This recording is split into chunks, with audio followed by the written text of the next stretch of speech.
Welcome back, my dear students of grade 7. In the last video we have studied about the different initiatives that are taken by the government to control the different diseases, and also we have studied about the vector-borne diseases. Today we will study some more important facts about our healthcare system. First, India boasts of the largest number of medical colleges in the world. India में सबसे ज़्यादा medical colleges हैं, लगभग produce around 8,56,065 doctors according to the medical council of India. और medical council of India के according हर साल लगभग 8,56,065 डॉक्टर्स बनते हैं। In the year 2012 4,452 medical seats were increased with an aim to produce 40,000 doctors every year। और 2012 में इतनी 4,452 मेडिकल सीट्स और बढ़ाई गई। इंक्रीज मतलब और बढ़ाई गई ताकि ज़्यादा से ज़्यादा डॉक्टर बन सके। कितने डॉक्टर एवरी ईयर?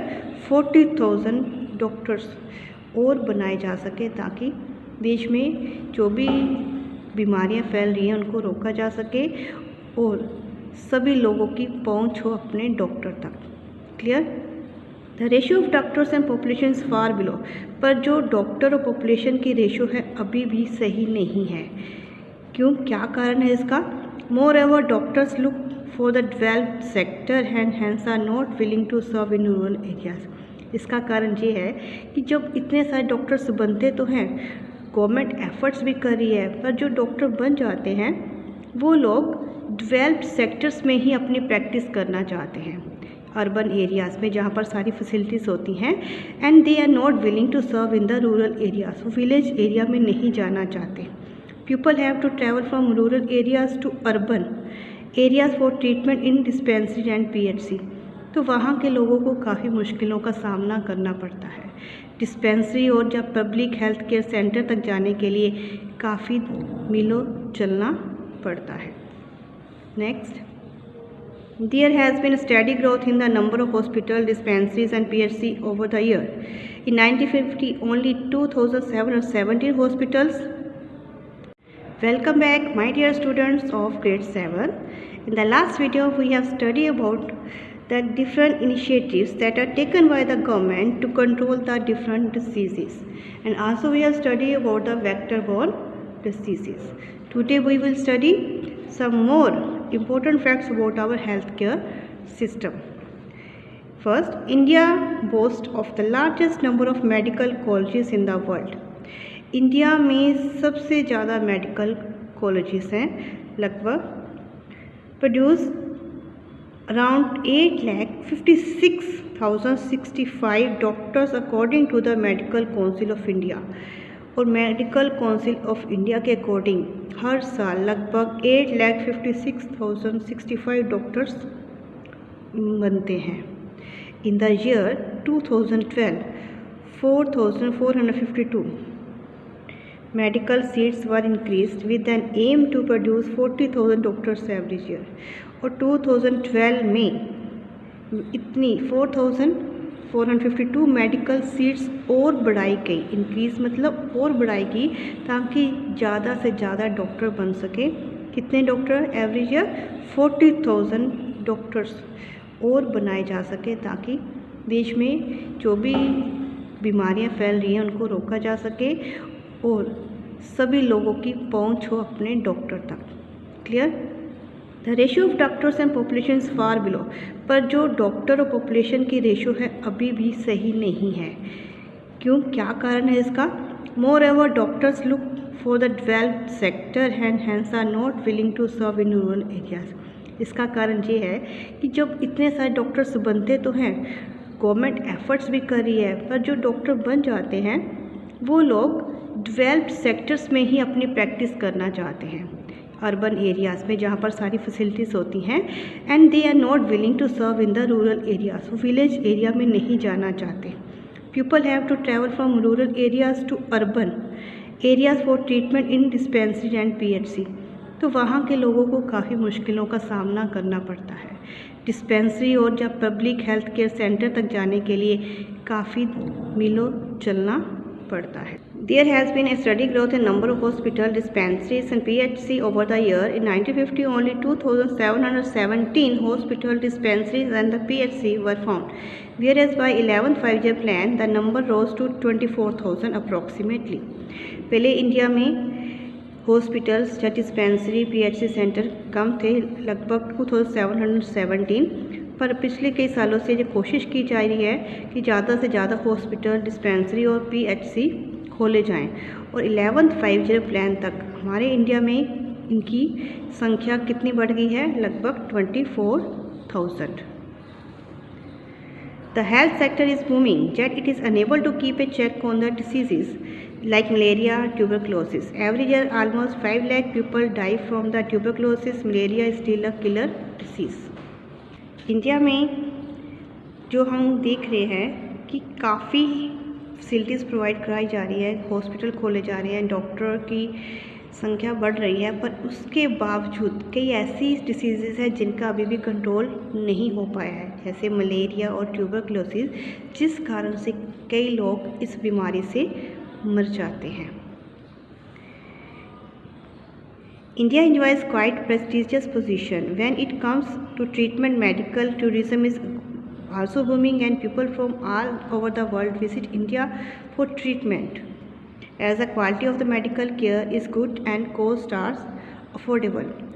India पूरे वर्ल्ड में एक प्रेस्टिजियस पोजीशन प्राप्त करता है. लोग जहाँ की जो मेडिकल फैसिलिटीज़ हैं उसकी काफ़ी रिस्पेक्ट करते हैं. क्यों, क्या कारण है?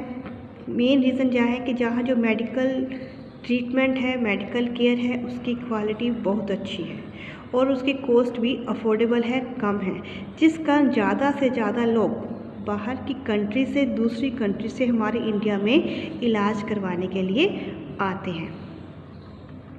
Another fact about our health care system, drinking water is still scarce. हमारे जहाँ जो मेन प्रॉब्लम है वो ड्रिंकिंग वाटर की है, साफ पानी उपलब्ध नहीं है. 21% of all communicable diseases are waterborne like diarrhoea, hepatitis. और ज़्यादातर जो डिसीजेज होती हैं वो पानी के कारण ही होती हैं, like diarrhoea and hepatitis B. Clear? India is the largest exporter of medicine and enjoys the 4th position in the production of the medicine. इसके अलावा इंडिया मेडिसिन का एक्सपोर्ट यानी दूसरे कंट्रीज़ में भी बेचता है. In India half of the children do not get enough to eat and the hence suffer from the malnutrition. India में इतनी फैसिलिटीज़ होने के बावजूद इंडिया में ज़्यादा डिसीज़ हैं. इसका मेन रीज़न ये है कि बच्चों के पास इनफ यानी जितना उन्हें अपने लिए चाहिए बच्चों के लिए उतना खाने के लिए नहीं मिलता, and that's why they suffer from the mall nutrition. Mall nutrition means उनका जो न्यूट्रिशन है, जितनी उनको डाइट चाहिए उससे कम मिलती है. That wise they are suffer from the problem of malnutrition. Clear? So you can understand that health is very important in our life. Health and happiness are complementary to each other. Health और happiness दोनों एक दूसरे के complementary हैं, एक दूसरे के पूरक हैं. मीन्स अगर आप हेल्थी हो तभी आप खुश रह सकते हो. The unhealthy section of population decreases the man power potential of a nation. अगर आप कोई भी अनहेल्थी पर्सन होता है उस कारण से उसके काम पर भी अफेक्ट पड़ता है, उतनी ही उसका मैन पावर यानी काम करने की ताकत कम हो जाती है. They cannot contribute to the family, society, nation as actively as the healthy section does. तो वो उतने अच्छे ढंग से अपनी फैमिली, सोसाइटी या नेशन के लिए कोई भी योगदान या कंट्रीब्यूट नहीं कर सकते जो एक हेल्थी पर्सन कर सकता है. In modern times, the importance of health is fully realized by every country and it is up to the country to implement policies to safeguard the health issue. In India, there is a lack of healthcare facilities in different parts of the country. इसलिए सभी government, सभी countries की government ने ये realise कर लिया है कि हेल्थ इज़ वेरी नेसेसरी. अगर हम कंट्री की डेवलपमेंट करना चाहते हैं तो फर्स्ट स्टेप यही होना चाहिए कि हम लोगों की हेल्थ पर ध्यान दें. पर इंडिया में अभी भी हेल्थ केयर फैसिलिटीज़ सही नहीं हैं जितनी होनी चाहिए। कई एरियाज ऐसे हैं जहाँ पर काफ़ी हेल्थ केयर फैसिलिटीज़ कम हैं। One more topic that is more important, that is Costa Rican approach. ये कोस्टा रिकन अप्रोच क्या है? Costa Rica is one of the healthiest country in the South America. Costa Rica एक country है जो south America में है और वहाँ की सबसे हेल्थिएस्ट कंट्री है। क्यों? The Costa Rican government believes that a nation has to be healthy for its development। अगर कोई भी देश डेवलप होना चाहता है, तरक्की करना चाहता है, तो वहाँ के लोग हेल्थी होने चाहिए, ऐसा मानकर चलते हैं। Thus the government decided not to spend money on army but spent it on healthcare and education। तो वहाँ की गवर्नमेंट ने ये डिसाइड किया है कि वो ज़्यादा मनी आर्मी पर खर्च करने की बजाय वो लोगों की हेल्थ केयर पर और हेल्थ एजुकेशन पर करेंगे, जिससे वहाँ के लोग ज़्यादा हेल्दी होंगे। अगर हेल्दी हैं तो ज़्यादा उनमें पोटेंशियल होगा काम करने का। क्लियर? तो हेल्थ से उनका देश भी डेवलपमेंट हो जाएगा। यही कारण है that is why Costa Rica is the healthiest country in the South America. I hope you have cleared from this that health is very important for a person as well as for the development of a country. Thank you for watching the video.